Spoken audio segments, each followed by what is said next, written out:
I've said it before and I'll say it again. Nostalgia's a hell of a drug. And I should know, I've been peddling this poison since 2021. But like I've also said over and over, when the podcast is cooking as designed, my focus is more on the stories than the reminiscing. Looking back is often an indulgence in the past, and I truly think while that's a nectar worth enjoying now and again, the stories are the building blocks of us. Stories unite, define, illuminate, and explain. And so I present Final Fantasy IX, a universally beloved entry in the franchise and, according to some, the best of the PS1 era. But as a return to Final Fantasy's roots, where does 9 land on the aforementioned spectrum? Is it a shameless placation of fans burnt on 7 and 8's sad boy protagonists? Is it a nostalgia fest designed to win the hearts of Final Fantasy fans who initially fell in love with the fantasy of the games? Or is it something unique, a daring attempt to tie a franchise's wistful, hopeful past with a more modern sense of storytelling and characters? In short, is Final Fantasy IX truly the best of both worlds? On this initial attempt to answer that question, we dive into those lovely first impressions and the characters who won our hearts, whether we met them as kids or cranky adults. Time to put on our finest finds, head to the theater, and hope an abduction doesn't occur as we dive into episode 136 of A Gamer Looks at 40, Final Fantasy IX, Part 1, Nostalgia Bait or Love Letter to the Past.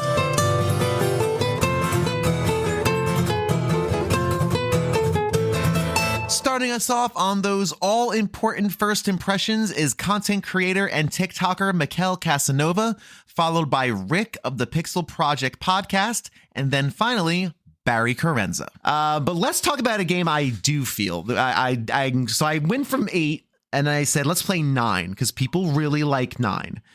And boy, oh boy, I really like 9. 9 was such a return to form for me. So, Mekel, tell me your experience with 9. After kind of digging 8 because you kind of had to, because it was your game. What was your take going from 8 to 9? I'm curious about that, especially as when you were a kid. So when I started playing 9, I played 9 in 2000. I actually got it the day it came out, and which is rare. Getting a game the day it comes out back then, that was not common at all. Yeah, like, it ain't like now. Back then, it was like. Anyways, you had to put in some effort to do that back in the day. There was an effort. It was. I was like, do I want this or do I want Mega Man Legends 2? And I was more of a Mega Man fan at the time. I'm like, Legend. Like I tricked my dad because my dad got both because he forgot. Wow. We went to one store. So yeah, let's get. Can I have Mega Man Legends 2? It's yeah. You can only have one game. I'm like, okay. And then like.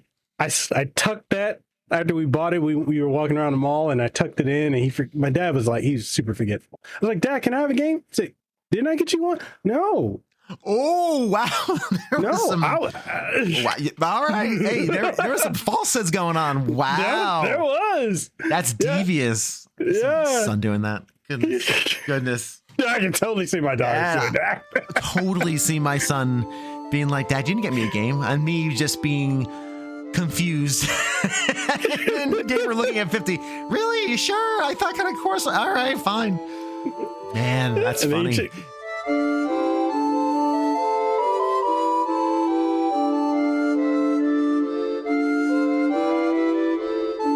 What was your first experience with Final Fantasy IX? How'd you first get into it? What was the initial part of it? So Final Fantasy IX was one of the first games I remember playing on the PlayStation. It wasn't the first, and neither was PlayStation my first console. That was Sega Saturn. But prior to this, I was playing a lot of games like Fighters Megamix or Clockwork Knight, games that don't have stories. Pokemon obviously came along, and that was a little bit different. There's kind of a story for Pokemon. Yeah. But Final Fantasy IX was the first game that me and my childhood friend had rented, and it was the first, not together, but we rented it separately. And we realized that at this time that games could have stories within them, that it could be like a television show or a book, and characters could have thoughts and feelings and desires just like we had. Up until that point, we hadn't seen that before. It was a revelation. It could have been any Final Fantasy that could have got us, but for me, it was Final Fantasy IX. And, whether or not nostalgia is talking when I say it's my favorite game of all time, who's to say? But Right. It grabbed me early on, and it's kind of stayed with me ever since.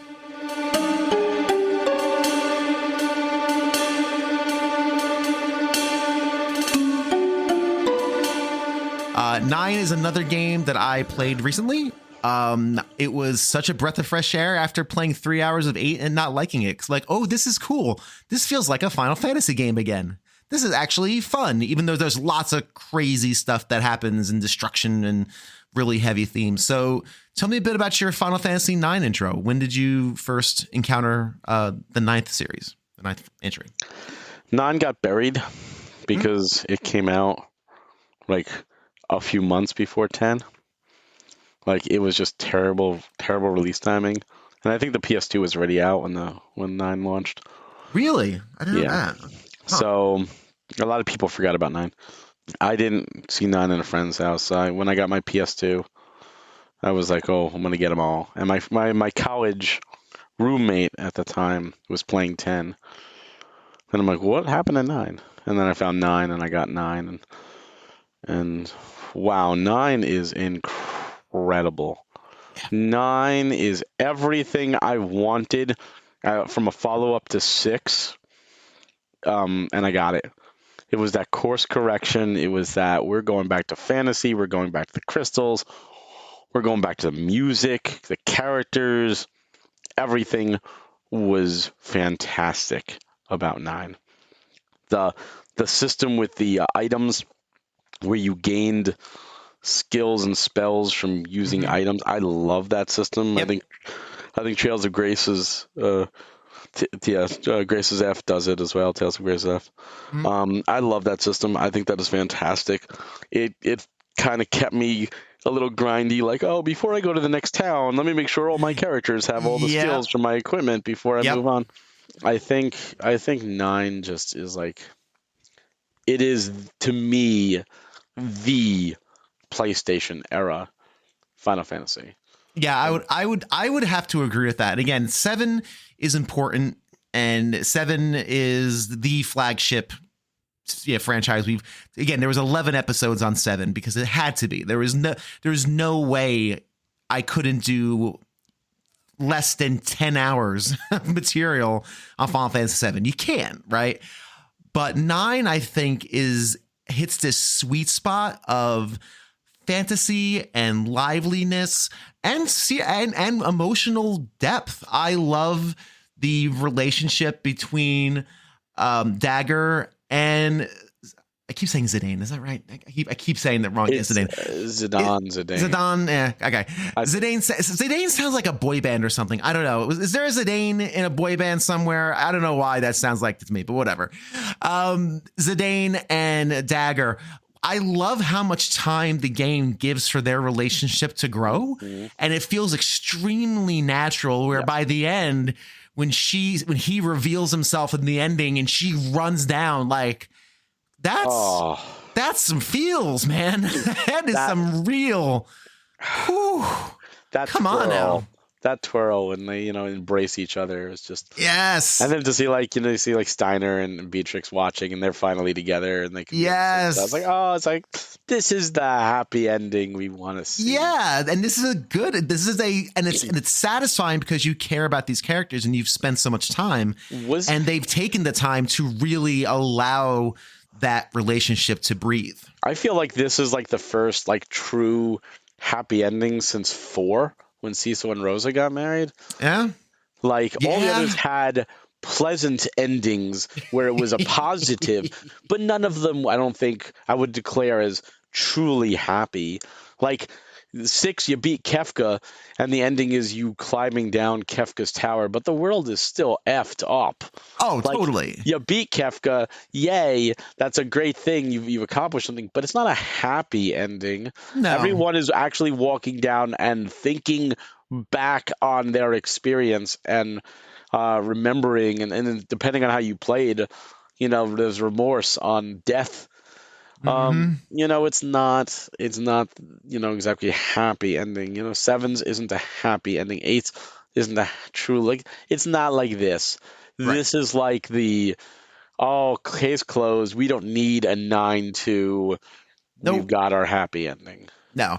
And it's a good parallel to 6, because where 6 is literally like a turning of the page, which of course is beautifully illustrated in a literal book turning at the end of the game. This is the end. Like, it's a coda. Like, things are going to be okay going forward. Like, and I love the fact that the ending also takes place once the cities are rebuilt. Right. Yep. So it's not like they're rummaging through the wreckage of the cities still. Alexandria is rebuilt. Like, everything, we're going back to plays. Like, we're going back to see another performance. Like, things have returned, and we can now enjoy the return of two people in a not a carefree environment, but in a place that's been restored, as opposed to other Final Fantasy games where things are still kind of screwed up, but we have hope for the future. We don't see the fruits of that future. In 9, they give us, yes, things are back to where they were, and all is right with the world. And I think there's something really, really hopeful about that, and really more than charming, but I don't know, invigorating almost. It's a great, the ending is fantastic. Nah, I think it was also like a bookend. Like, this is the end of the PlayStation era. Yep. We're going out on a happy note. Yeah. We love these characters, and you knew the writers knew that people would resonate with these characters. And when you resonate with a character, you root for them. You want them to have that happy ending. You don't want them to be miserable. So they literally gave, and again, this is life. Like I said, 9 is almost a metaphor of life. You start off happy-go-lucky, then shit hits the fan. You got to grow up. You got to deal with things. There's darkness. You have to overcome, obstacles. And then at the end of the day, you want to be able to have that happy ending. I want to be able to kick back in the recliner and you look back on life and go like, oh, you know what, that was a good journey, and now I can relax and have everything that I've worked for and earned and enjoy it. And it just gives you that. Yeah, it's fantastic.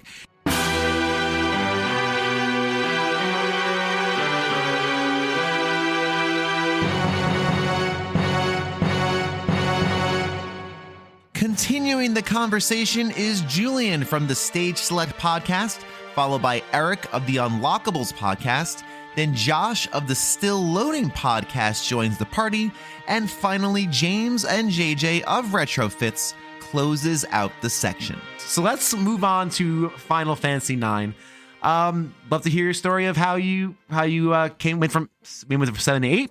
Now we'll do 8 to 9. What was your story with that?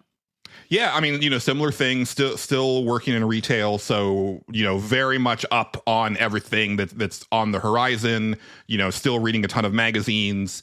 I'm working with a bunch of guys that are just as obsessed with video games as I am, talking to customers who are just obsessed with video games as I am. So it's just a really wonderful, wonderful time. And I was super excited for this because it felt like I could tell just from like preview coverage. I was like, 4 people in a party. Oh, and they're super deformed. Oh, and they have jobs.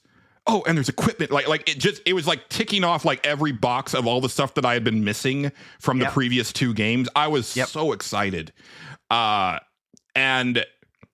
the funny thing is that like this one isn't as distinct as far as like first time playing.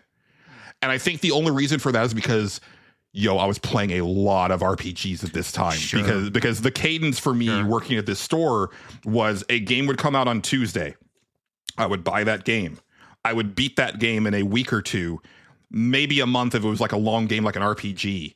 and then trade that game in to buy the next game that came out on the next Tuesday. So like during the 8 years that I was working at Game Fellas, I was doing the type of video game playing cadence that a person who would work at a magazine did.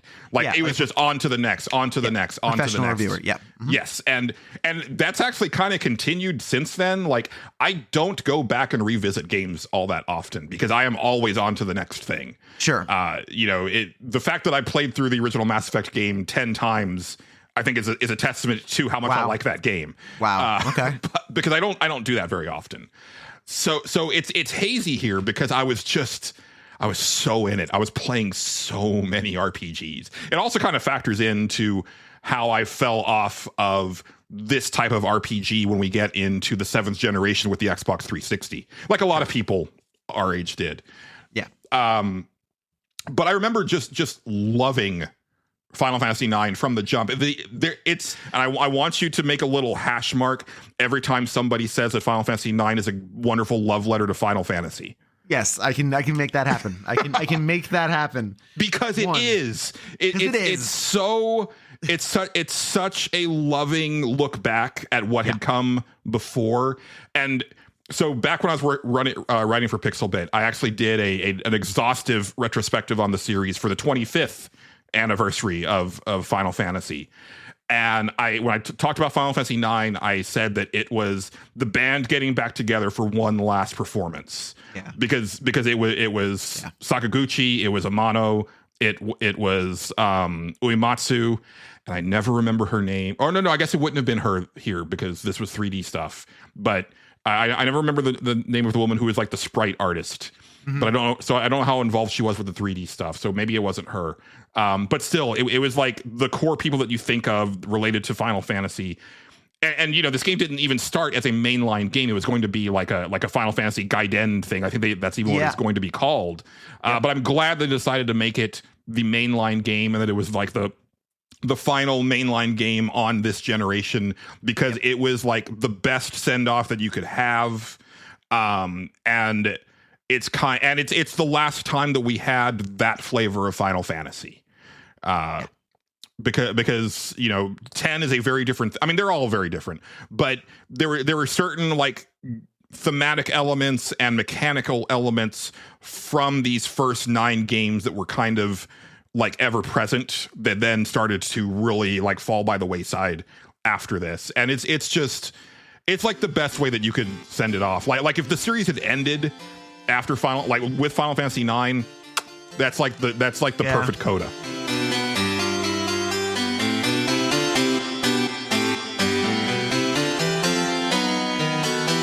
So let's shift gears a bit to talk about Final Fantasy IX. This sounds like a game you played upon release. About. Yes. So one of my best friends growing up was my cousin. He was like the brother I never had. And he would introduce me to a lot of games that just wouldn't be on my radar. And Final Fantasy IX was one of them. He introduced it to me when I came out. And that was really my introduction to Final Fantasy. And I just remember the first time seeing this game, like he started a new game just to show me. And that opening cinematic of the theater ship flying over Alexandria it was incredible. I remember thinking to myself, I couldn't believe that this was a video game because before this, I had kind of just stuck to like Mario platformers or like Pokemon or games based on like things I liked, like Ninja Turtles or like stuff like that.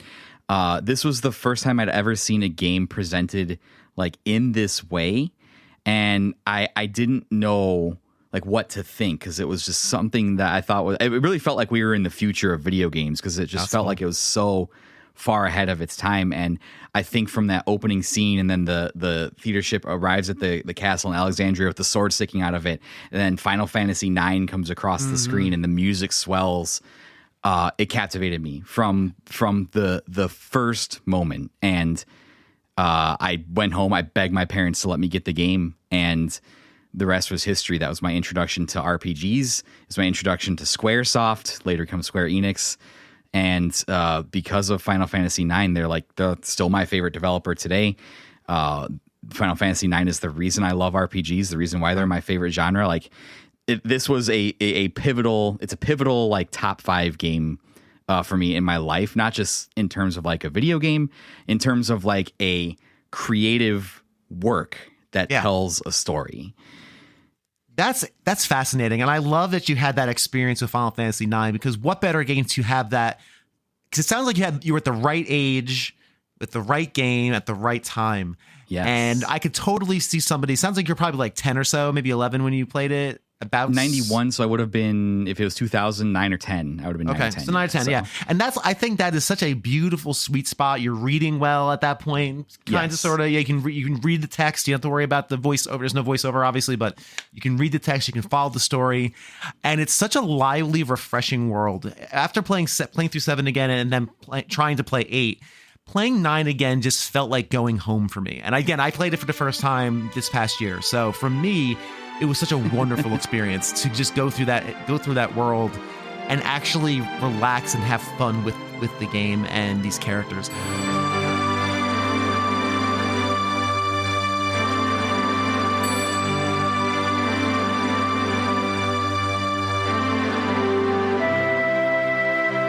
In Final Fantasy IX, actually, the next game up, that is the one that like really, that world specifically really like did that for me. And it's interesting because in Final 9 there are 3 different continents, and the main one that you start on is the Mist continent, the continent of Mist or whatever. That's by far the most fully realized one, with like 3 different kingdoms, and there's like different cities in each kingdom, and there's like what really got to me, and like really like tweaked my like whimsy button, I guess, or like press the whimsy button to me for me as a kid, was there is a gate in between the 3 kingdoms that regulates traffic that goes through like all the air traffic, because there's these mist airships that travel through, and airships are just such a fucking cool idea. Sorry, can I swear? Totally. No, you're fine. Yeah, you're okay. Okay. Airships are just such a cool idea to begin with, and so then you have this gate that regulates the traffic, and if you want to, there is like a little rest stop area at the top of it where you can get food and like go to the bath. Like, you don't go to the bathroom in the game, but it was the idea of like, it was like a little food court. I'm like, this is just like the real world, sort of, but like a fantasy element. It was, for some reason, it's one of those things where I wish I could explain exactly why that stuff captivates my imagination, like why that really like draws me in, but it does. I think it's a connection to the real world, but I don't understand why it amuses me so much. I don't think I ever will. It just makes me it makes it feel whimsical to me in a way.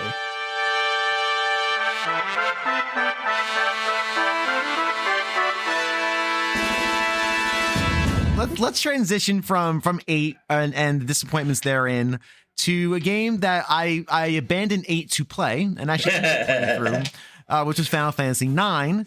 And much to my surprise and much to my glee and joy, that's I think a great game. So, James, I'd love to hear your first impressions of Final Fantasy 9 when you played it, and then JJ will go with you. When I first booted up Final Fantasy 9, the first thing that struck me was because they had, for 7 and 8, they were really going for this kind of hyper realism thing, because it was like more gritty, more like cyberpunky, like kind of focused design, with all this crazy tech and stuff. And 9 was immediate high fantasy. Like, the airships were like regular sailing sea ships with propellers, like there was an instant feeling of like magic that radiated from the whole setting, and that was like portrayed also in like the way that they drew the characters and the way that they designed the world overall. I know that like for some people it's a bit of a sticky subject for the design, because they don't like the way the characters are like proportioned. But I mean, the backgrounds and the like towns and just every part of the opening of 9 when I first booted it up made me feel like I'm playing something like big and grand, something that like is important, is happening. And it made me feel like really good things were in store. Like if they keep this up, then everybody's gonna have a good time. Yeah. That's interesting. As a breath of fresh air from Final Fantasy VIII, because and actually of the day, it was not well received by a lot of people. It was a lot of people who started with 7. 9 was not the game they wanted. Because again, think about it.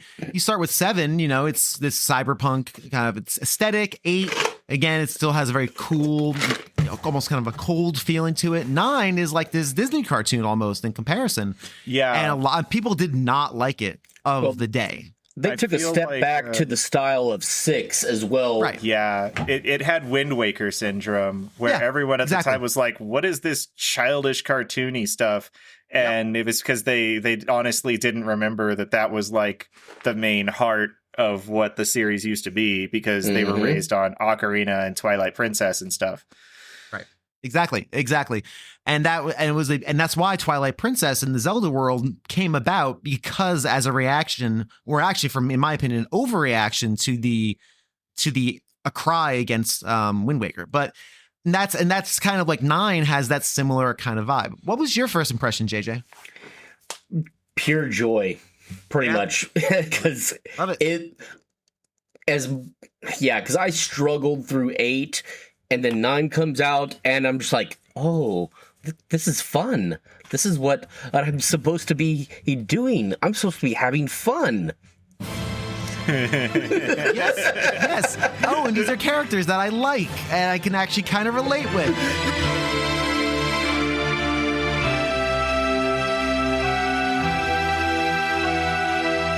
If you've been following this massive Final Fantasy series, you know the intros and first impressions section can sometimes take the bulk of the entire first episode.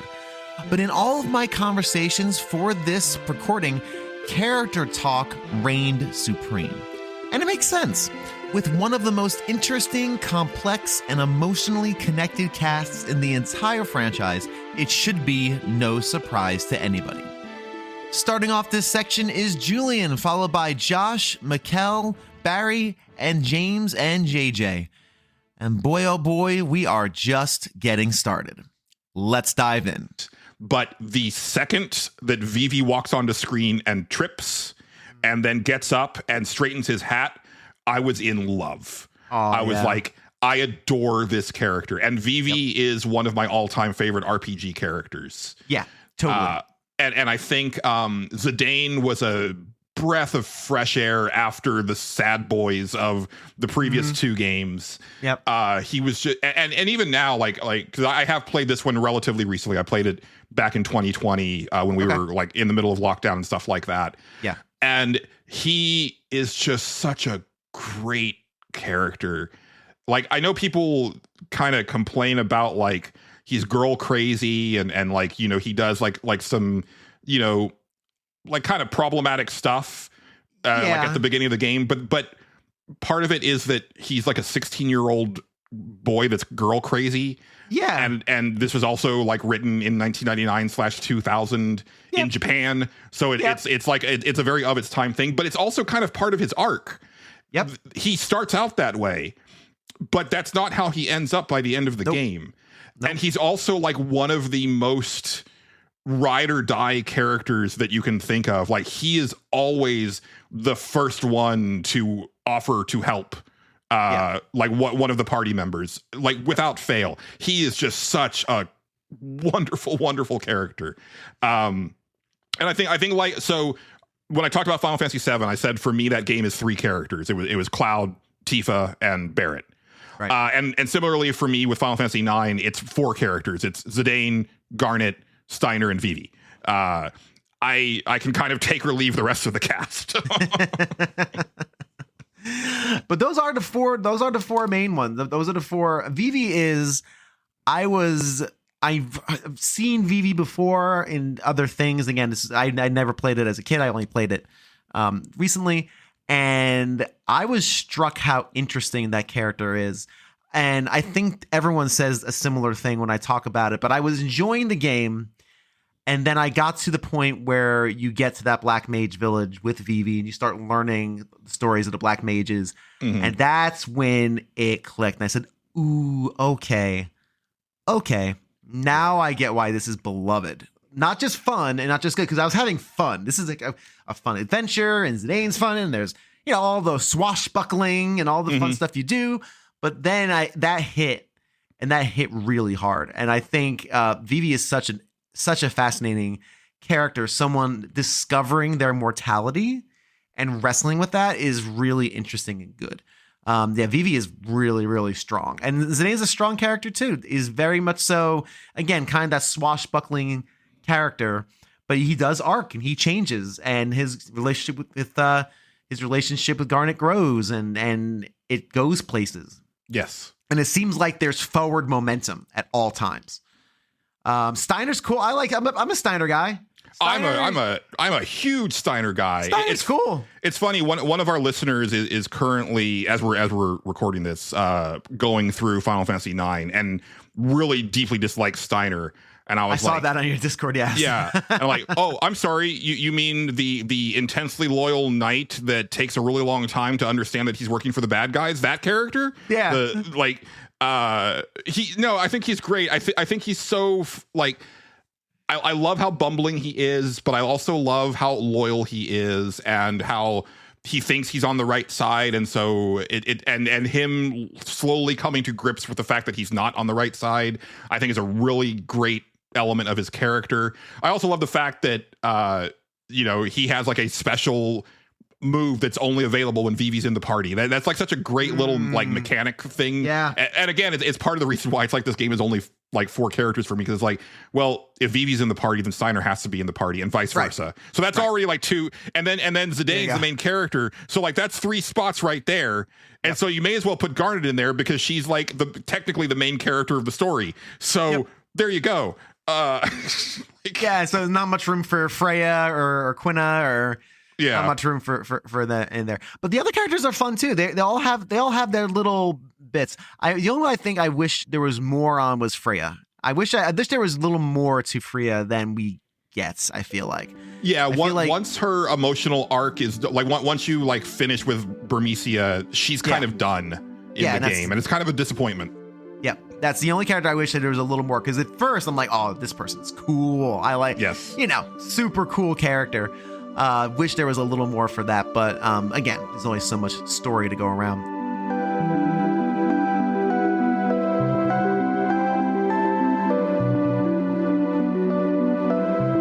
Versus like 9, almost all the main characters go through some type of not crazy, but like really profound story arc. I'm listening to my friend Rick over at Pixel Project Radio. He's doing a whole series on Final Fantasy IX right now. Oh, and cool. They talk about it in their first episode, but it's like a 3-part series on it. It's a massive, it's a lot of content. Wow. But Steiner has one of the best character arcs of just learning how to learning that blind loyalty isn't a good thing, and he was so fiercely loyal to the idea of like chivalry and the crown and this hierarchy of rule, only to realize that when people betray that trust, what do when you suddenly lost your purpose because the people you put trust in no longer are the people you thought they were?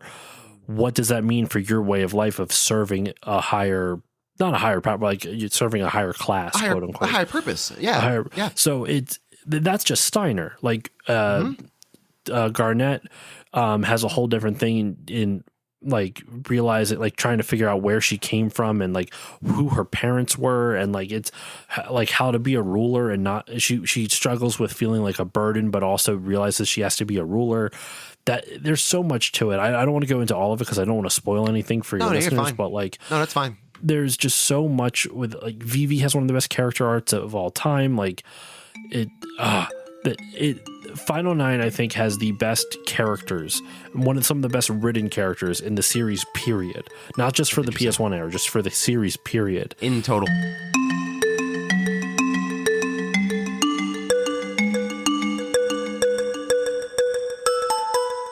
Zidane was such a breath of fresh air. his personality and just to never give up, help people. You don't have to have a reason to help someone. That resonated so deeply with me that I still I carry that on to, like, I didn't have role models growing up. So a lot of my personality that I have now, mine's the opinionated part. Yeah, I get that. I get that from watching a lot of wrestling, watching The Rock. But you know, like a lot of my willingness to help anyone and just do stuff without a reason comes from Zidane, comes from Zach Fair. Like those are my role models growing up. So his character was such a breath of fresh air. I loved him. Loved Vivi. Vivi was so, I couldn't stand Steiner. He was just a hater. He was such a hater. Steiner is decisive. I kind of get Steiner. I get loyalty in the face of loyalty in spite of truth, right? And in spite of evidence, loyalty sticking out until finally evidence wins, and then you're like, okay, finally at some point evidence has to win. But I kind of understand Steiner, but you're right. He is kind of the stick in the mud, but they work well together as a group, like as a dynamic. You need that Steiner, you need that loyal knight to be the archetype, right? And then you have Zidane, who's kind of the girl crazy, but like you said, willing to help for no other reason than, hey, someone needs help, and just be natural at it. And you have Garnet, who's trying to, break free of the princess run, really experience life. And there's so much energy and hopefulness and some crazy stuff going on too, which is cool. But the characters are so much more fun. And of course, Vivi, I will, again, this is top 5 Final Fantasy character for me. Yes. I mean, the idea of somebody discovering their mortality and dealing with it in real time is so interesting and good. It's fascinating. Who am I? Where did I come from? And how wrestling with the reality of it is so good. It's. And I would say, like, where we're at now, like, I'm not sure if you have this thought process now, but like for me, like a lot lately since I've turned 34 to 30, 34, 35 and to where I'm at now going into 37, I think about mortality a lot because I'm like, wow, I'm halfway through my life. And it's like a surreal feeling. You're thinking about like, well, what is my legacy? Are my kids going to be okay if something happens? Like you start thinking about that stuff and like, absolutely. At the time playing that and just, I didn't quite grasp it. I know I went back and replayed it, I want to say 2 years ago. And I was just like, man, every single one of these characters is relatable. Like Vivi's whole thing of like, the end is right here. Mm-hmm. And there's no stopping it. I'm walking towards it and I have to face it and be okay with it. That was like, oh my God, they captured that in a character. Yep. The fact that Vivi chooses to continue moving forward and continuing to grow is so interesting and good because that's what you kind of have to do.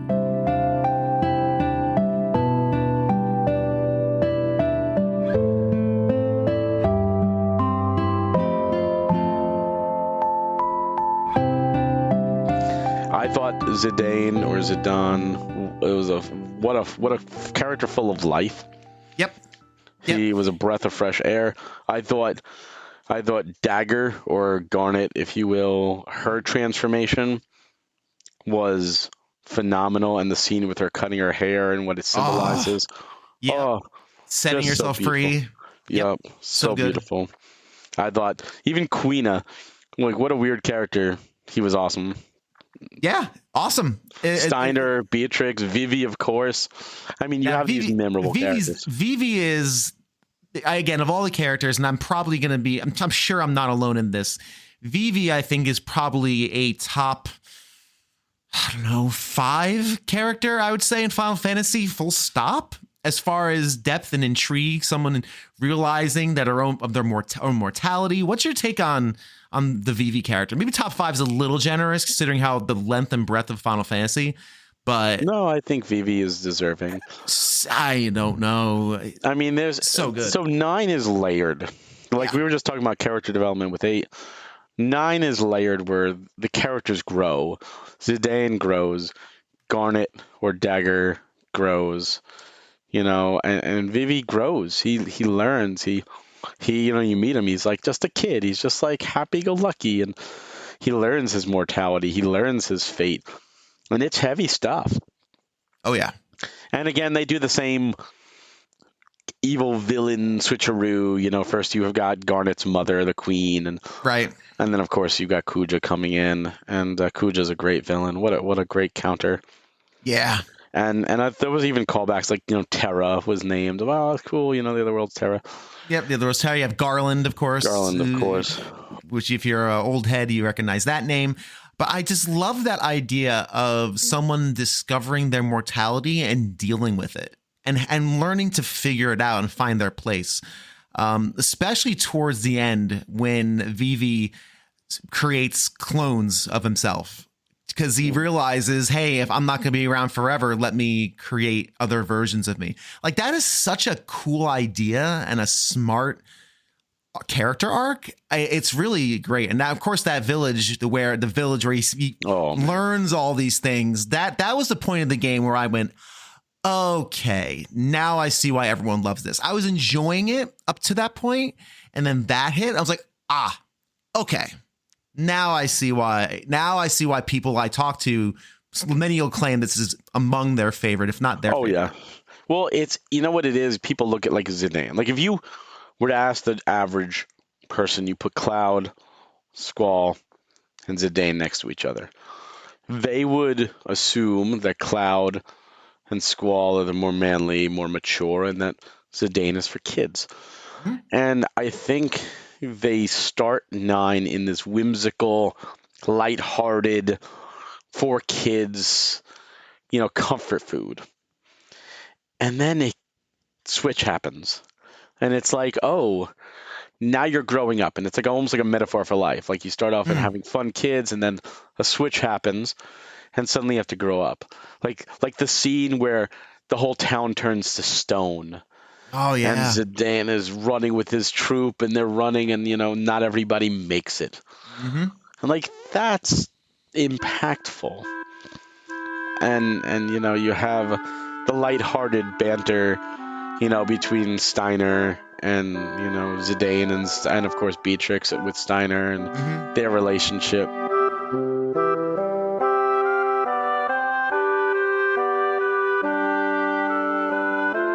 Even though they're not perfect, like Zidane is has the girl crazy thing. I mean, but again, he's young. He's 16, 17, something like that. It's not that problematic. Been there. It's really not. It's really not. It's really way not more when you innocent. think about it. It's way more innocent than and it could be. Yeah, but but again, the characters are great. I think the setting, of course, is excellent. I think Vivi is. Again, this is maybe a stretch, but I think top 5 character in all of Final Fantasy. Vivi walks the player through an extreme existential crisis. Yes. Oh, yeah. In a way that you are not expecting when you're like a child. Well, the sheer number of existential crises that happen in that game, there's 5 characters that have their own existential crisis in that game?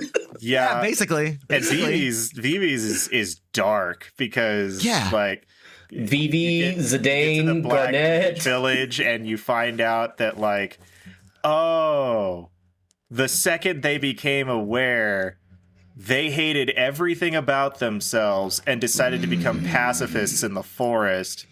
And I've killed 100 of them. Yeah. Mm-hmm. And the whole time, Vivi has just been like, I guess I'm the only one like me because these guys are mindless killing machines. Oh, no, wait. Oh, God. Yeah. Don't think about it too much. We have to go to the next town. But what's beautiful about 9, the beautiful thing about 9 is that you do think about it. Oh, yeah. 9, unlike 8, and even 7 to a certain extent, because 7 loves its flashbacks and it's bouncing around everywhere. It's got a lot to do. Final Fantasy 9, I feel like, gives you the opportunity to let the characters just sit and deal with stuff.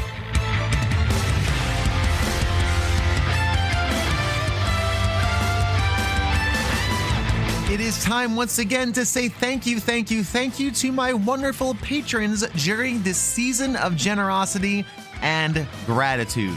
Many thanks to Lucas Thompson, Philip Becker, Terry Kinnair, Games with Coffee, BT Goebbels, Seth Sergil of the All End Media Network, Julian of the Stage Select Podcast, The Let's Play Princess, Greg Seward of the Player One Podcast and Generation 16 series of videos, Joseph Coro, Lindsay Harney, DJ Merrill, and the one and only editor extraordinaire, Pete Harney.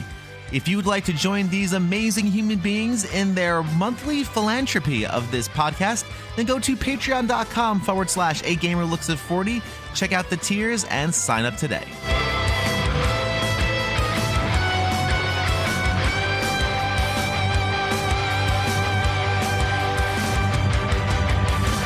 Continuing this popcorn-style discussion of characters is Eric, followed by Mekel again.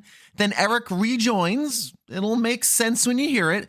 And then finally, James and JJ rejoin the fray. My favorite things about Final Fantasy IX is that everyone gets a chance to breathe. Everyone gets a chance to exist and deal with the stuff they have to deal with. I don't feel like that 7 is great at that because it's constantly jumping back and forth, and we're dealing with Cloud and Sephiroth stuff and all, and Zack and all that stuff. And 8 from the story stuff and the research I've done, I didn't experience it firsthand, so I can't really speak to the pacing of that game. But for 9, I think it's masterfully paced because it is so.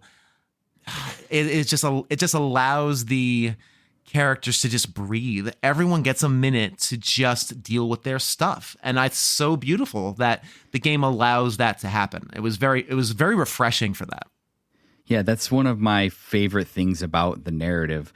And sometimes when you're telling a story on the scale of something like a Final Fantasy, and I would know this from doing 30 episodes on Kingdom Hearts, is that the story can get very overwhelming and very heavy and kind of drown out specific character moments. But for the most part in 9, all of the characters have like really beautiful arcs that really fit underneath the umbrella of the grand narrative that the story is telling, and even like intertwine at specific points with the overall narrative.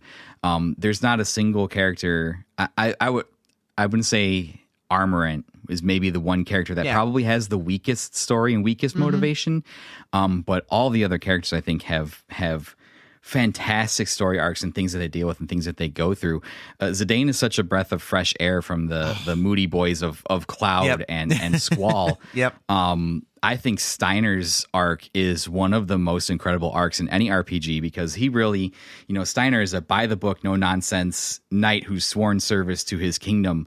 But as he goes throughout his story and his journey and he travels with Zidane, he starts to understand that duty and morality are not always aligned. And how do you come to terms with that as a person who has always lived life just by his duty, defining who he is and having to come to terms with, if I don't have that, who am I? It's just, it's absolutely incredible. And just, I think Freya's arc, which tragically I think ends a little too early in the story because her story pretty much wraps up by like middle of disc 2, and she's kind of just shunted to the background. But her story about trying to find her true love and returning to her people, I think is again, so many of the arcs just work so wonderfully with the narrative that they designed.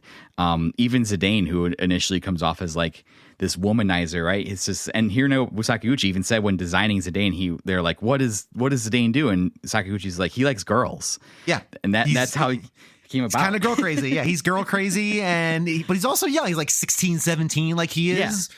But he has a really strong heart, and he cares for all the people around him, even though he's a little mischievous. He has a really strong sense of right and wrong, and he's always there to help his friends throughout their problems. And then when he has his big moment, coming to terms with his identity and who he really is, all those people that he's cared about for the entire story are there for him as well.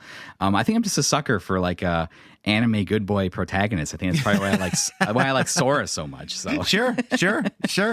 Yeah, and to talk about Zidane, I think the Zidane and Garnet relationship is so beautifully drawn, and again, I think it's one of my favorite relationships in all Final Fantasy. Up there with Celes and Locke. It's up there with like the classics.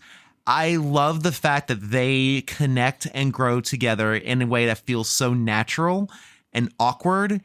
Just it's natural and awkward and strange, but there's always progress in the relationship. Where unlike 8, where I kept, and again, this is just watching story beats in 8 and watching playthroughs, was always saying to Renoa and Squall, was like, come on already, please. Just say kiss already. Just say something. Just do things.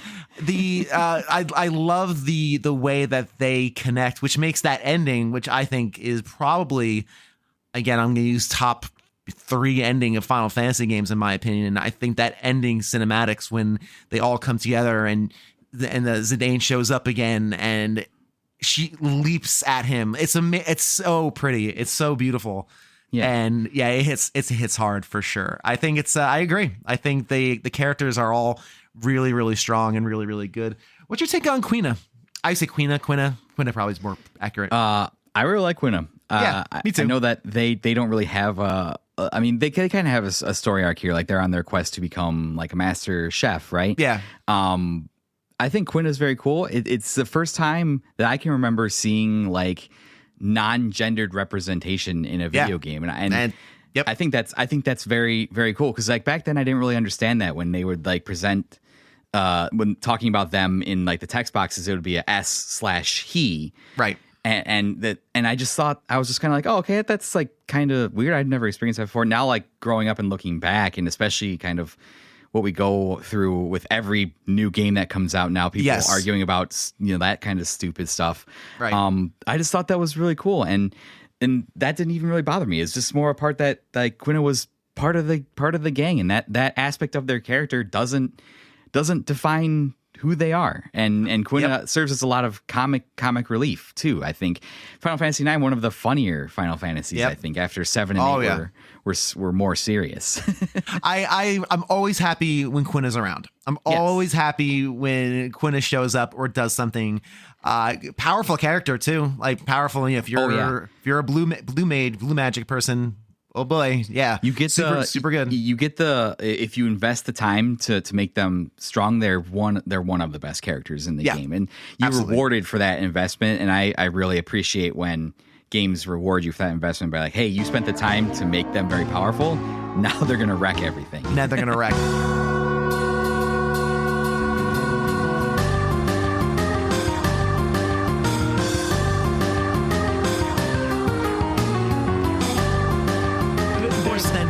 Oh, go ahead. Sorry. No. I was just gonna say, but there are only 3 other characters that I feel like that are not well fleshed out, and one I just feel like, well, actually, Freya. Mm-hmm. I feel like she has a great arc, and then after that arc is done, nothing else. Same thing with Amarant. Mm-hmm. What is the point? Quina, why are you here?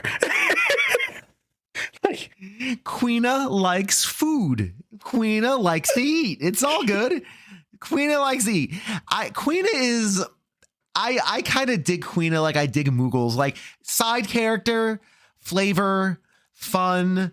You have to really respect the inclusiveness, right? We know of Quina being, a pronoun, non-pronoun or whatever it is. I think that's cool. And Quina's like an interesting character. Not a lot there, but I'm kind of glad when Quina's around. I'm glad when Quina's. I'm never annoyed when they're Freya. I agree. Disappointment because Freya. When they introduce Freya, I'm like, oh yeah, here we go. We got our dragoon. We do some jumping. Let's go. The build up. Oh my god, it was so good. And then nothing. I'm like, hey, they get the build up with her, and then I think it's Sir Fratley, right? Yeah. And lost and they get together and doesn't remember her, and boom, and that's the end. And you're like, all right, cool. That ended. I'm actually a big Beatrix fan too. I like Beatrix in this. Yes. She's cool. Again, I like she almost reminds me of like a Celis from 6, like that. Yeah. The general's general, the soldier. But again, someone who never expects to lose. And I like that trope of that antagonist. And I really like Sid in this. Sid's great. Might be one of my favorite Sids. Sid as a little creature dude who then becomes a frog. The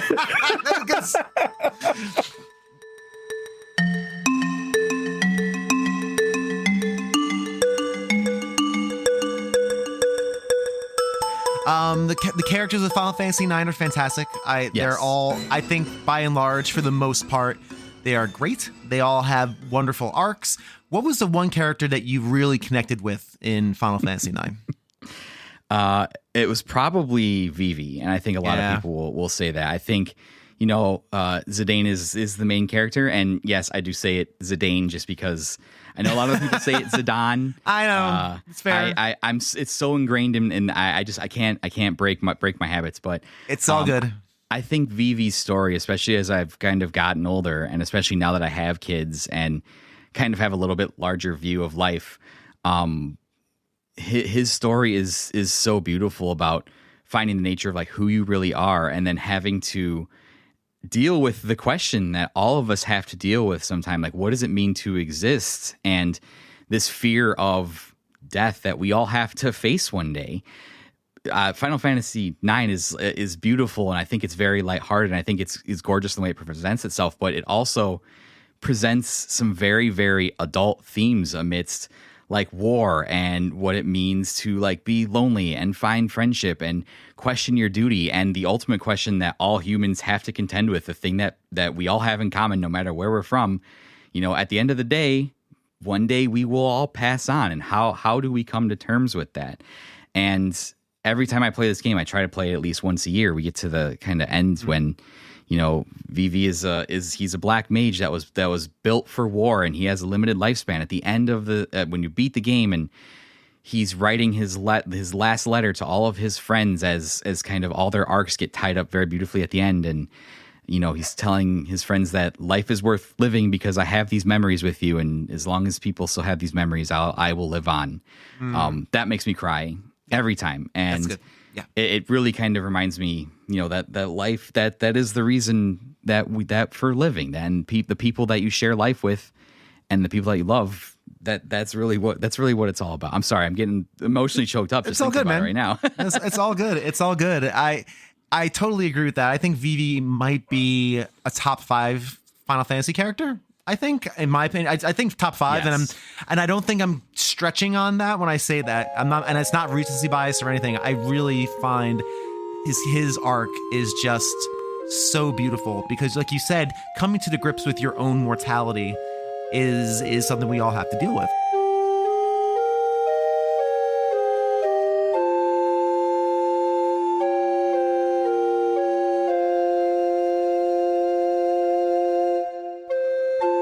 Let's continue on with this kind of thread, though. What in Final Fantasy IX, again, we all talk about Vivi, what other characters did you really connect with and find a lot of joy in or dislike in, as either one?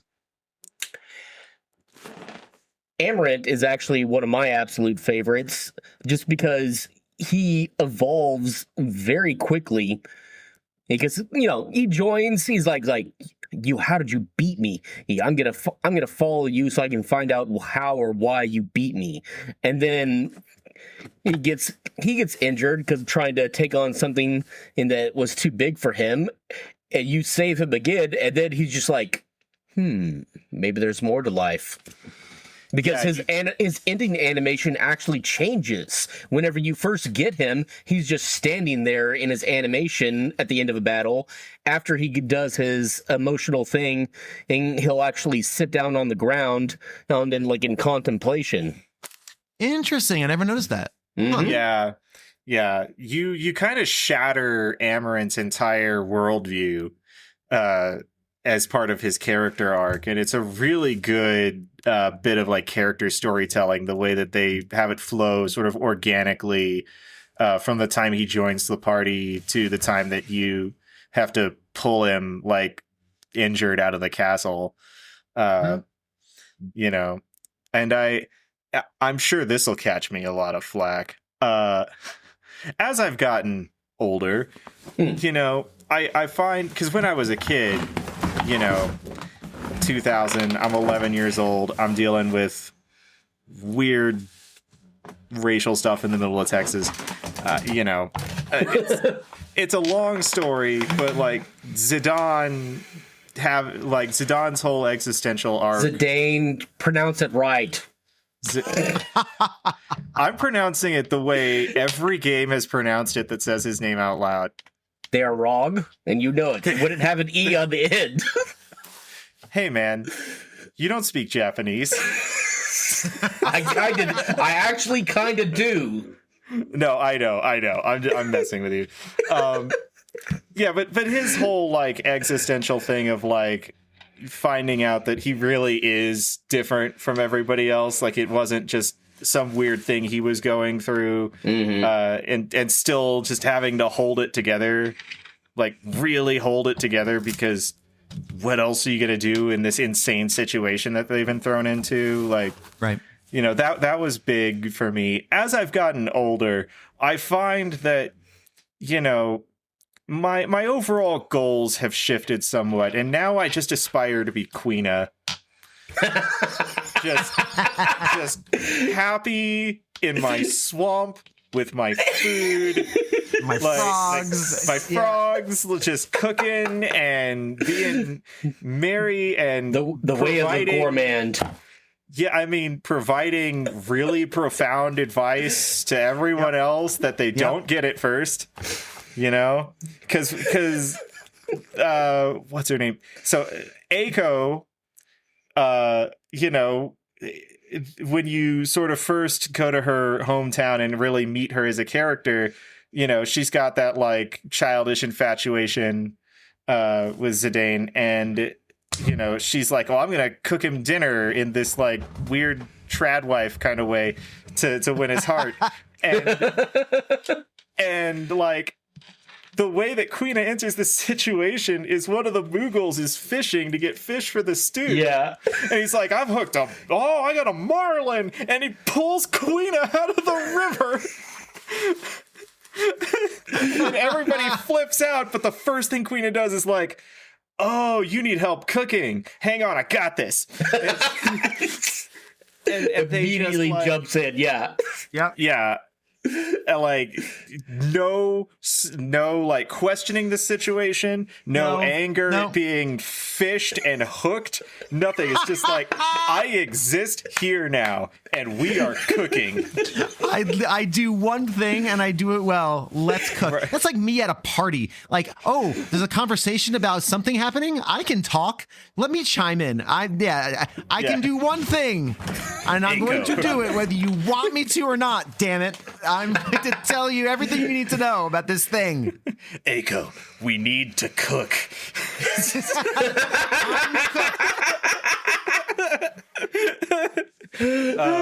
funny. Yeah, You're right. like as because when I was a kid, Queena was sort of an annoyance as a character, and now that I'm like an adult and I have a much more like deep understanding of just the world in general, I get it.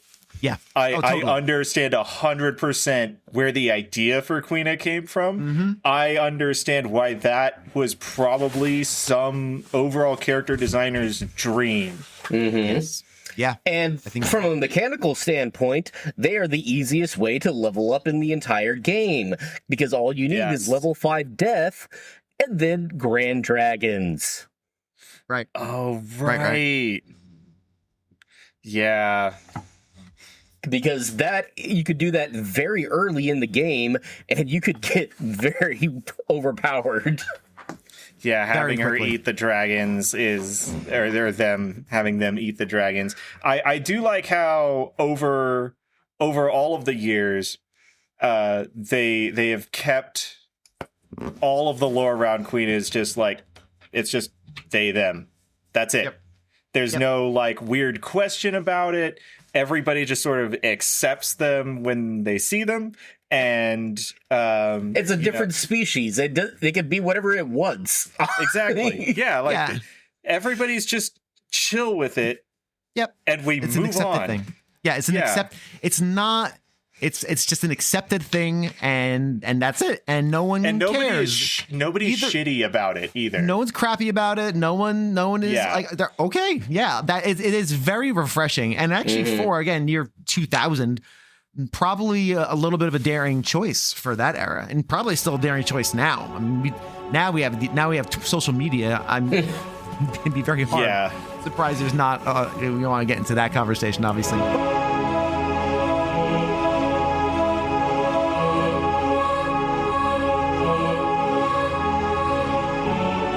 Next up, Rick from the Pixel Project podcast gets his own section of the episode as he went character by character during our interview and dropped some serious knowledge. And this makes total sense as he did a 5-part series on his show that is honestly top tier, episodes 97 through 101. So if you love Final Fantasy IX, and if you're this far into the episode, you likely do, please check those shows out for more conversation about this amazing game. Let's dive into his thoughts on these classic characters. Yeah. I think that's really very interesting how you bring up the characters, because that's obviously a big focus of Final Fantasy IX, where I played Final Fantasy VIII for this series. I got about 3 hours in. I was like, not for me. And I had dad vibes. And I'm like, I have other things to do. So I kind of abandoned 8 for 9. And one of the big things in 9 for me was exactly that. How these characters have time to breathe and relax and grow. The game gives space to characters. You mentioned that Steiner's one of your favorites. I really understand Steiner too, and I could totally see myself as a kid not getting him. Like, oh, why is he so stuck up? Why is he always trying to get in the way of everyone's fun? And that idea of discovering loyalty or questioning loyalty in an honest way, like really examining loyalty instead of blindly following, is such an interesting concept. Yeah, I think it's interesting you mentioned it too with work, right? Like, am I my job, right? I think that's a very real human question. And I think all the characters of Final Fantasy IX deal with real human questions. And that what really struck me playing it 9 months ago. And that's another thing that makes 9 so special. I like 7 a lot, and I like 8 even more in some ways. 8 is a love story between Squall and Rinoa. It's not as much about the characters and their life philosophies. 7, even less so. Sure. Really, yep. OG 7, the characters, not as good as a lot of people remember. I think the remake is holding up a lot of that. But even still, a lot of those commentaries might have been lost on children too.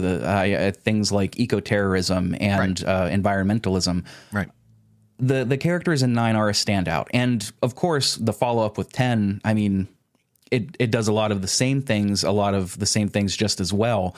So I think this era of Final Fantasy is really special for a lot of reasons. Yeah, no, I totally agree with that. What other characters did you find connection with in Final Fantasy IX? You mentioned Steiner and that kind of the idea of loyalty and am I my job. What other characters do you think you connected with?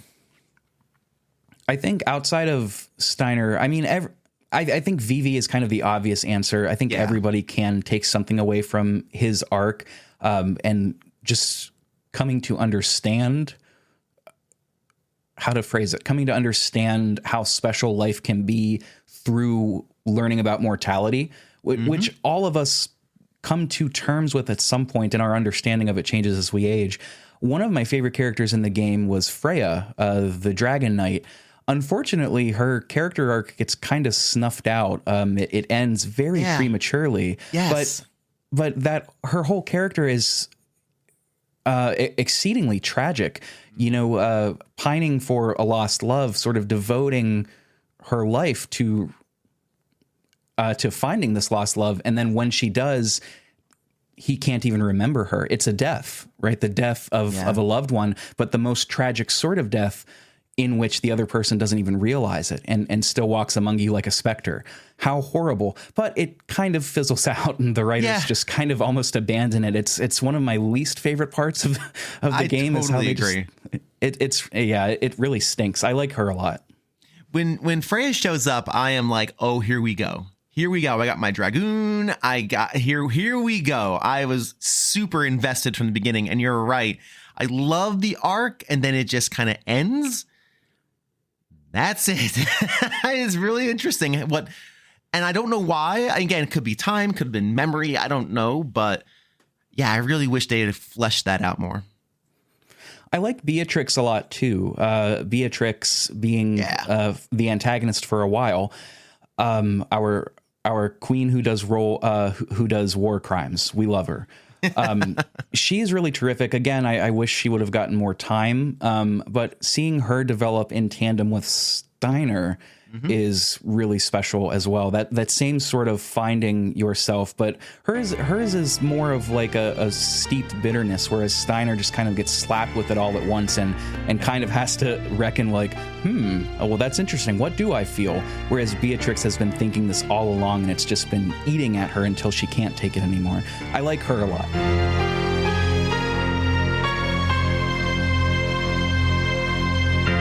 Obviously, the lead character, Zidane, or Zidane, however you pronounce it. I don't know how I'm not good at pronouncing things, so I'll just say Zidane. I think that's how I was reading it in my head when I was reading it.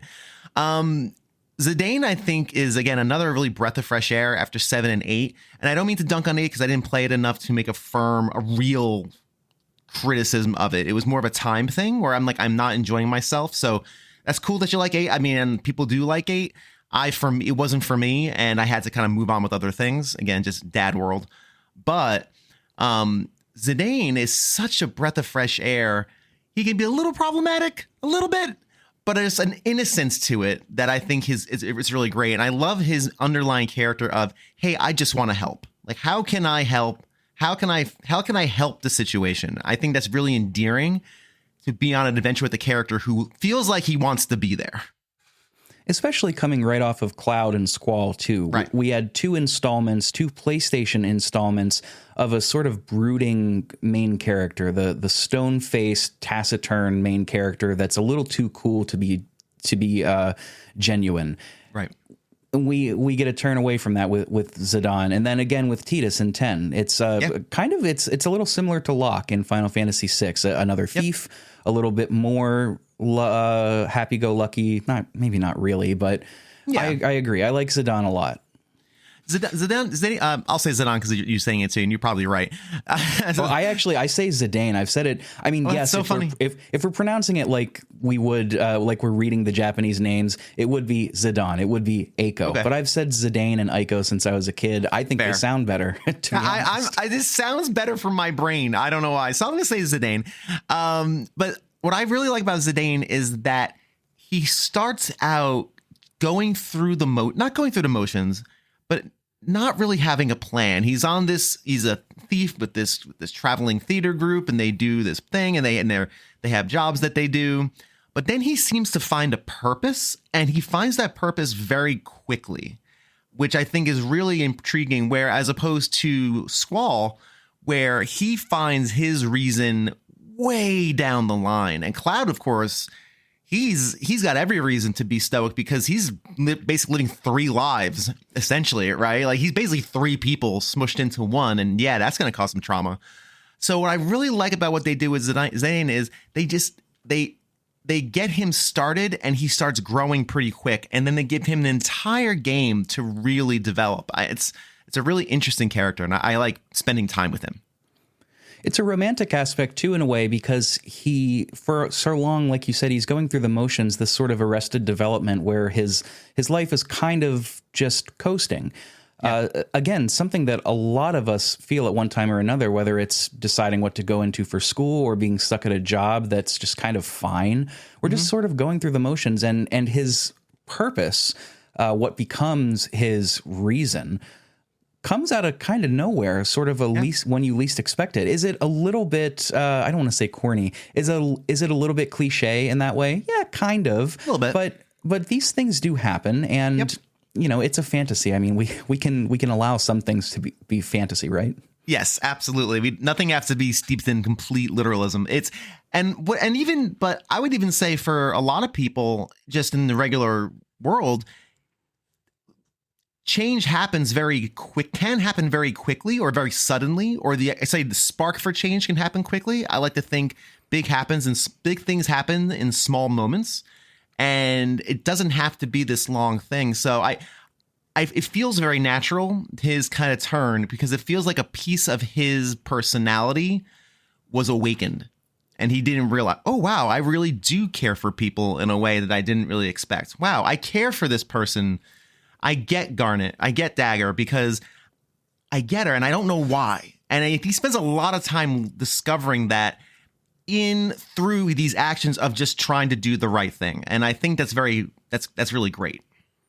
And it's believably sincere the entire time. Yes. What begins as, I'm going after the girl, the pretty girl. That's believable. Sure. To I got to save the pretty girl because these jerks are trying to, be nefarious. That's believable. All the way to I'm fighting for something bigger, for the one that I love. Again, believable. It's believable at every step of the way.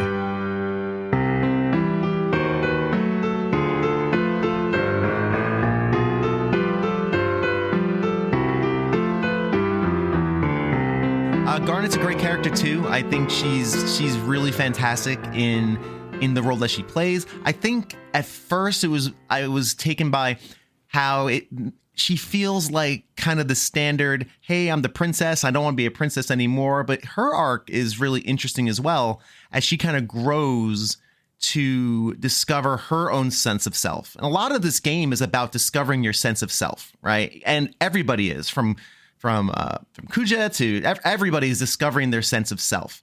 What was your take on Garnet, rather? I liked her quite a bit. It's like you said, everybody is discovering where their autonomy comes from. Hers, she is sort of looked at as a little more than a figurehead, like a social status, the princess. Even that's how Steiner refers to her as most of the game, the princess. Not even human enough to be given a name. Right. And that's her desire to eventually run away, right? Is to find out who she is and not just be a piece of this royal puzzle. And of course, there's more to it, right? Like Queen Braun is acting strange. Nobody really knows why. Nobody will listen to her because they're saying, "Oh, don't worry about it, princess. Everybody's got it under control. You just sit down." And I imagine that would hit harder too for folks that aren't men. That oftentimes, especially in the early 2000s, I imagine women would get told that much more often than a man would. Just don't worry about it. It's under control. It's a really nice, and then of course there's also the class section to class aspect too, right? Where she's integrating into common society. There's an entire aside of that in actually probably several times, Dali and Lindblom, where she just has to learn to be among the common folk. Yeah, that's always a nice little trope I like to see. It's always fun.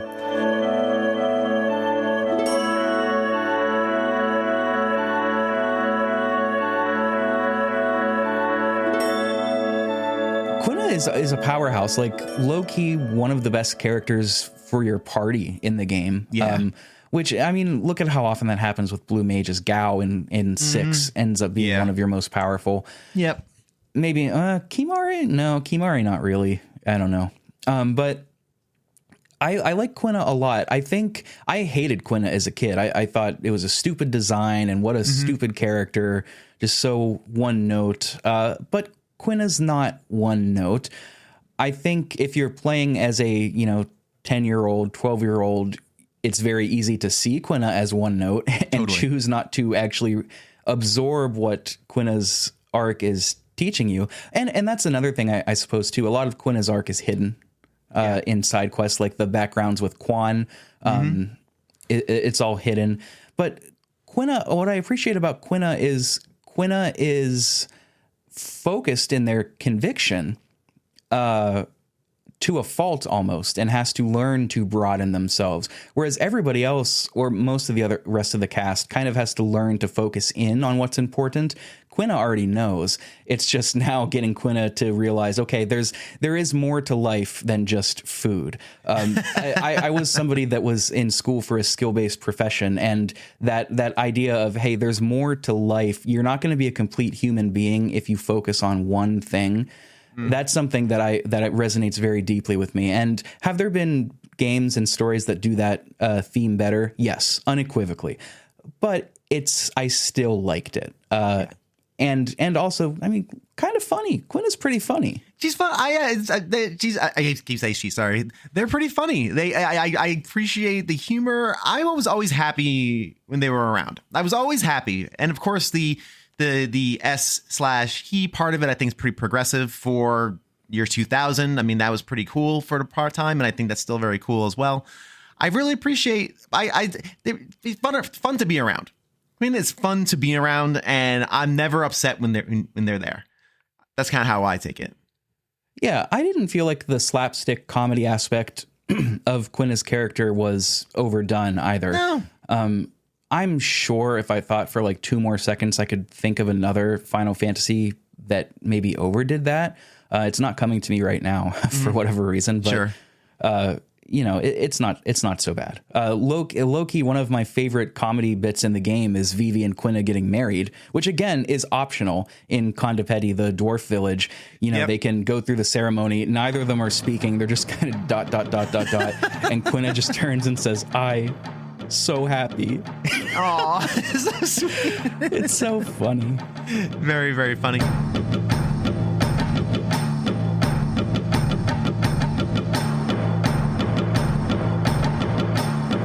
And finally, rounding out our character conversation and episode is a full section on Kuja.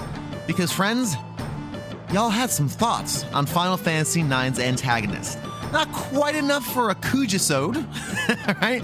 But certainly worth rounding out part 1 of our Final Fantasy IX two-parter. Let's listen in. What's your take on Kuja as an antagonist in this game? I mean, it's, you know, is he the best Final Fantasy has to offer in terms of antagonists? No. I think, you know, they went back to the theatricality of Kefka, right? In some ways, I see Sephiroth as an extension of Kefka. Just, you know, well, Kefka worked. How about this? I don't love Sephiroth as a villain. I really don't. Yeah. Kuja and then Ultimisia, they kind of went into a completely different direction. Kuja, the sort of return to form to that monologuing villain, the guy who will shout a soliloquy before using solar flare or whatever. I think it works. A lot of people I know don't like his design because they see him as too effeminate. I mean, that's just a taste thing. I think I don't really have a big problem with it. I think he looks pretty cool. I don't know. Yeah, I like him as your kind of main antagonist throughout. I really like where he ends up towards the end of the game when he starts essentially realizing, you know, he has this turn, he has this big emotional moment, and then realizes, oh wait, everyone has to go. Like everyone has to go. And this is a spoiler cast, so we can talk about the ending and all that too. So that's totally fine. But I almost, when he had that moment towards the end where he decides, you know, everyone's got to go. We got to awaken this evil Necron and just do away with everything. I could understand where he was coming from. He was making the wrong choice, obviously, but I could understand why he was doing it. It was very interesting. He felt, again, not my favorite. Kefka is my Kefka is my number 1 of all time. However, Kuja is no slouch because I think he goes through, again, a lot of arc as well. You know, the creators of this game, there's a really nice, maybe for the 10th anniversary or something on YouTube, you can find a series of videos they did for this, and it has interviews with the development team and everybody. And they said that the major theme of this game was "to live!" ! Right? The phrase "to live!" with an exclamation point. And that's what this game is centered around. Everybody is finding their reason why they want to live. Kuja is no different. The thing about Kuja is when he finds what he believes his reason to live, it is not countered, it is contested. Right. And in that moment of contesting, he sort of breaks down and has an existential crisis.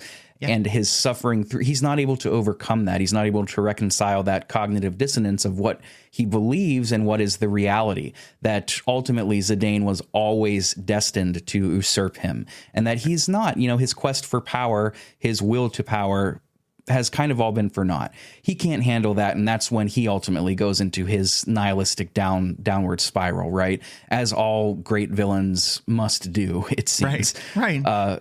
I agree with you. I wasn't the biggest fan of how quickly it all resolved between him and Zidane in the end. You know, there's that little moment. It felt a little bit rushed. We always get that compression of fiction where things seem a little too quick, because otherwise, you know, even a basic story would be like 3 times as long, you know? Yeah. And there's got to be some compression. But with Kuja, it did feel like that compression was exacerbated in the end. I wish they would have let it play out a little bit more. I understand why they didn't. It's already 4 discs on a PlayStation 1.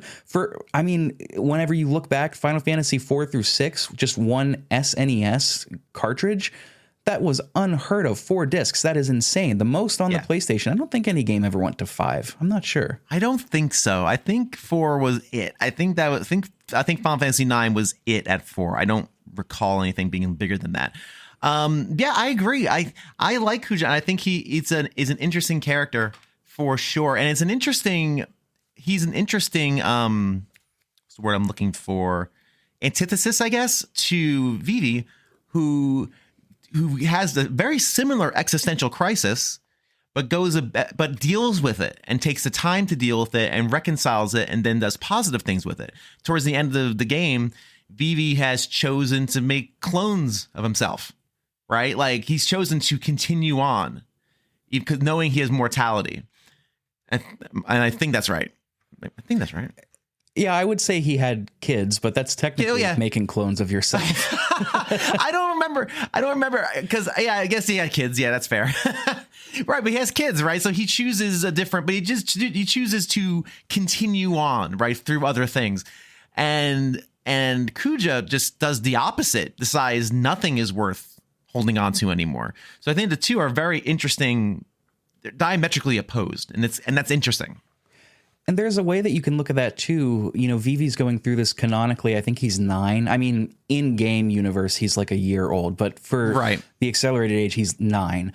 Whereas Kuja is an adult. An adult being faced with an existential crisis is going to view things differently than a child. The burden of existence, if we can call it that, is going to bring about new thoughts and feelings and interpretations of the world. It is all too common for adults to be faced with what Albert Camus called the absurd, this existential despair, and crumble. You know, you could go the philosophical suicide route and simply choose not to acknowledge it, or you crumble into this a pit of despair or nihilism like Kafka. Geez Louise, Kuja. I don't know why. I keep thinking I've got Kafka on the brain. Whereas Vivi is a child, and they do so much of Vivi's arc so well, being that he is a child. He has that optimism to look through it. And I think it comes back to that idea that as we age, we lose some of that childlike innocence and wonder. And it sounds really trite and cliche to say it out loud, but like all of life's greatest mysteries and greatest truths, it's a platitude for a reason. Life's greatest truths are often the least sexy and exciting to say. We all should do better to get in touch with our inner child. It's a platitude for a reason, because it's true. Yeah, we should not stop playing to a certain extent, right? And again, we don't have to play like children, but I think there is pieces of innocence that are lost and don't necessarily need to be buried completely. And I think Vivi's a good I think you really captured that very well with that difference between Vivi and Kuja, for sure.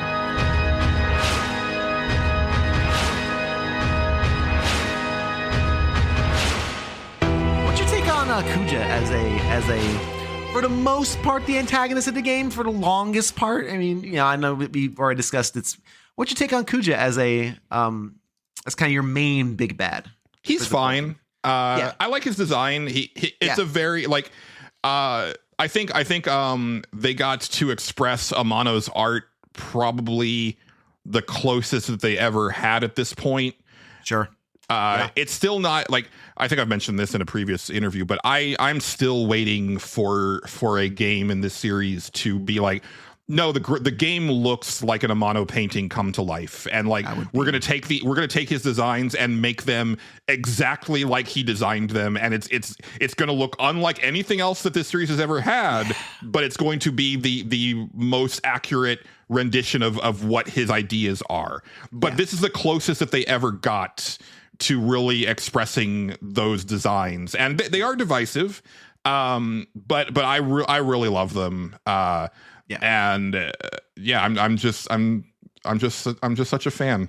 It feels, in a series that is known for evolution and change, it still feels like a quintessentially Final Fantasy game. And I think that was the thing that was so frustrating for me, like when the game came out and I was working retail, just hearing like all of the people like bringing the game back angry because it wasn't a Final Fantasy game, because they started on 7, and so for them that was Final Fantasy, and they didn't understand the legacy.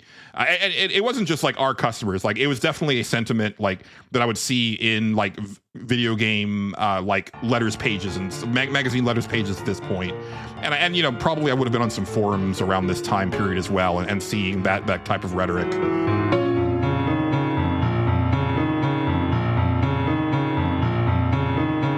But anyway, back to Final Fantasy IX. Vivi is an incredible character. What's your take on the main? Well, there's a few antagonists in this. The main one is Kuja for the most part. Queen Braun, she's kind of the red herring-ish, somewhat, kind of, sort of. But Kuja's the main antagonist. What's your take on Kuja?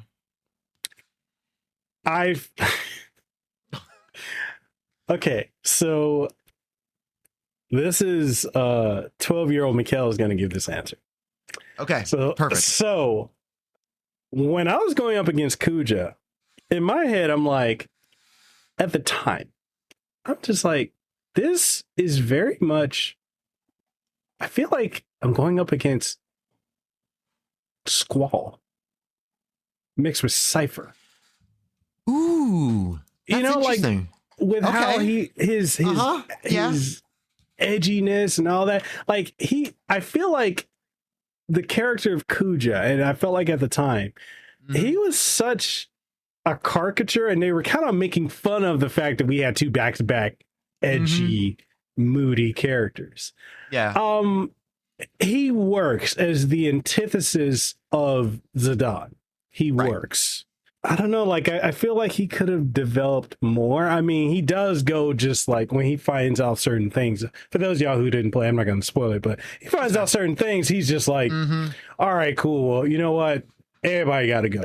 You know, which is relatable in many ways. Not saying I can relate to it, but a lot of people can get to that extreme point where it's a breaking point. I'm like, man, these are very human characters. Yes. That's a great way of putting it. They're extremely human characters. Yeah, and Kuja's kind of, when he realizes the big realization and has that moment and says, well, you all got to go. Everyone's got to go. I see no reason why anybody should exist anymore. You feel it, and you can almost identify and almost empathize with that and say, I could see why you would do that. That's not the right move, but I can see it. I get it. Yeah, I totally agree with that. And he's kind of as cool too. He has a very cool look. I can't imagine as like, again, a 13 or 14-year-old being like, oh, he's a cool looking character, and he's got that he's got a bit of a aloofness to him where he's like he expects to be successful every single time. He doesn't expect to ever fail. There's something cool about that character. The confidence, I think, is what I would say of that. I think it's cool to have a confident antagonist for sure. Definitely.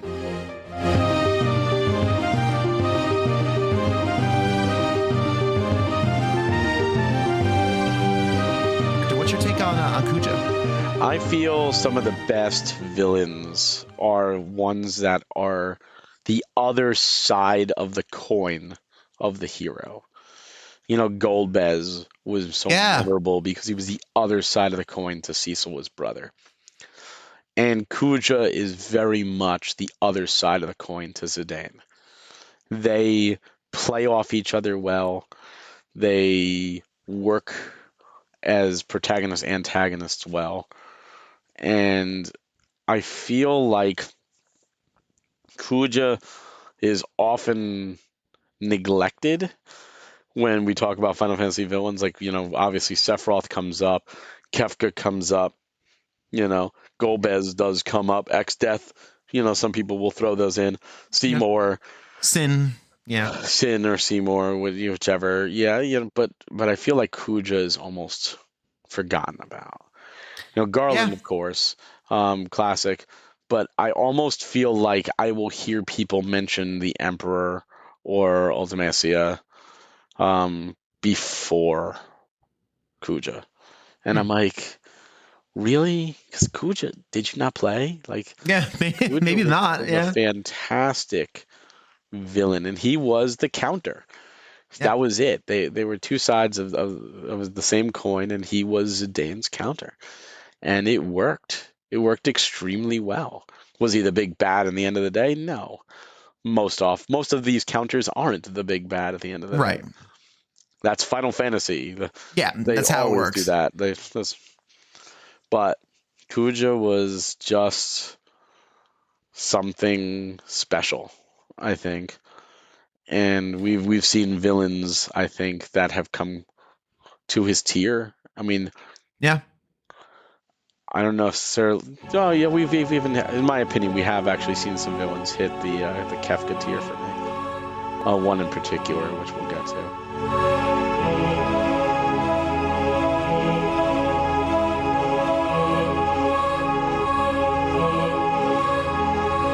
You mentioned Kuja slightly in Final Fantasy VIII. I really dig Kuja as a kind of the main antagonist up until, again, you fight the big god character, but Necron, right?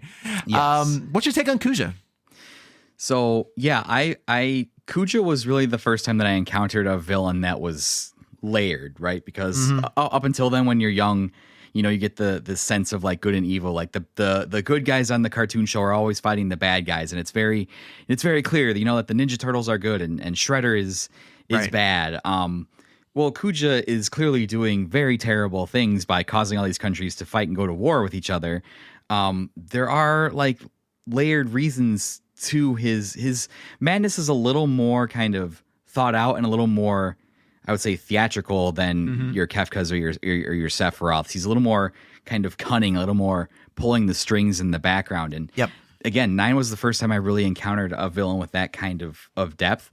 Kuja is really kind of the opposite side of the coin of Vivi. I know that Kuja and Zidane are kind of, they have a history together, and they're kind of set up to be, the protagonist and the antagonist. But I think Kuja's story mirrors Vivi's in a really beautiful way, where both of those characters at a certain point in the game have to come to terms with the fact that they are not going to be around forever. They are going to die. And the way that both of those characters accept that truth are radically different from one another. Vivi decides to make the most of the life that he is given and make as many memories as he can. Kuja, upon learning that he has a limited lifespan, just like the black mages that he made to fight wars that he so despised, literally goes insane and attains a new level of power, wipes out an entire planet, and decides that if he is not worthy to live, nobody else is worthy to live with if he is gone, and kind of goes on a murderous rampage and goes to the end of the world to destroy the crystal and destroy all of existence, basically. And that is the two sides of the coin when you think about the whole situation with human morality. It's how do we approach it? Can we approach it like Vivi positively and be like, I've been given this gift that seems to be the only one of its kind in the entire universe. What can I make positive things out of it while I'm here? Or will I go into despair knowing that this will one day be taken away from me, and just be like, well, why does anything matter then? And I think that's a really beautiful parallel to the story, that one of the themes that 9 is trying to tell, for sure. I also like how theatrical Kuja is. He's very like Shakespearean in his presentation, and he always like lifts his arms up and talks very, he loves to listen to himself talk in very grandiose ways. And I've heard it described, one of the things that 9 gets knocked for is its art presentation. That the characters kind of look like gremlins, how they're kind of like chibi and like more compact and crushed in. But I look to the theatrics of Kuja, and I think Final Fantasy IX is kind of like this theater play where these characters have exaggerated portions and limbs and faces. Because those things are exaggerated, when they like express by like throwing their arms up or emote or something, it's very easy to communicate like additional emotion with movement of body that I think gives all the characters like an extra layer of life. So I think the theater that is Final Fantasy IX benefits from having this kind of grandiose villain of Kuja's stature, even though he doesn't really get mentioned alongside, you know, kind of your Sephiroths or Sin from Final Fantasy X or some of the other iconic villains in the series, or even Kefka. I think he's done wonderfully. I agree. I really like. I love when I can have an antagonist that when they break full bad, I get it. It's like, okay, you made the wrong choice, or you made an evil choice, but I understand where that came from. Yes. And I can see it through your lens. And again, the game is really good at letting those characters breathe and have those moments where you can experience that.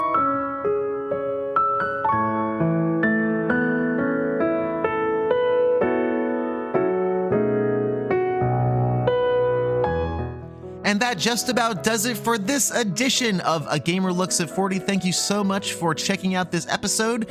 And thank you once again to all of my guests for taking time out. Again, apologies. There were a lot of people I wanted to get onto this show and couldn't. And a lot of these conversations took a while to get here. So thank you to everybody who participated and everybody who listened.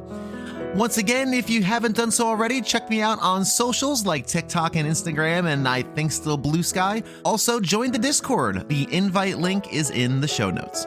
Thanks again for all of your support, and until next time, just be kind to yourselves and each other.